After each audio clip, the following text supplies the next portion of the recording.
Dinas Perhubungan ambil alih pengelola parkir dalam Kota Masohi.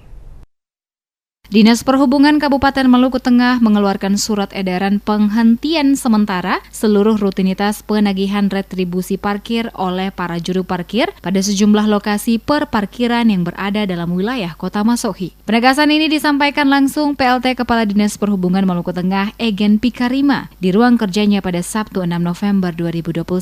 Kepada tim DMS Media Group, Pikarima menjelaskan ada sejumlah pengelola perparkiran dalam Kota Masohi yang dinilai menyalahi aturan dan ketentuan yang telah disepakati bersama. Dikatakannya berdasarkan hasil evaluasi Dinas Perhubungan Maluku Tengah terhadap penerimaan retribusi daerah dari sektor perparkiran yang dikelola oleh beberapa pihak ditemukan pengelola parkir telah lalai memenuhi kewajiban setoran retribusi parkir yang telah disepakati dalam kontrak kerjasama. Selain itu juga pelayanan oleh para juru parkir telah menyimpang dari perjanjian kontrak yang telah disepakati bersama. Di antaranya tidak menggunakan ID card, rompi saat bertugas, menggantikan petugas juru parkir tanpa ada pemberitahuan, dan koordinasi dengan Dinas Perhubungan untuk diregistrasi, termasuk tidak memberikan karcis kepada pengguna jasa saat bertugas. Ada pula berbagai temuan lainnya yakni laporan Polres Maluku Tengah menemukan munculnya berbagai gangguan Kamtipmas akibat adanya side effect dari pengelolaan perparkiran yang tidak proporsional.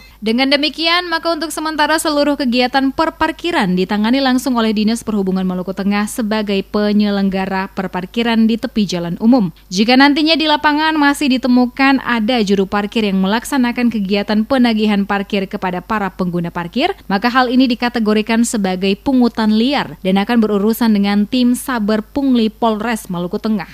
Pelaksanaan parkir sendiri ada banyak ketimpangan-ketimpangan yang dilaksanakan, misalnya sesuai dengan mekanisme aturan, yang terpenting bahwa itu dalam sisi pelayanan bahwa seorang juru parkir itu kan harus memberikan pelayanan yang terbaik. Kadang-kadang tidak dilengkapi dengan identitas, tidak dilengkapi dengan tanda rompi petugas, sehingga itu tidak memberikan suatu kesan pelayanan yang baik.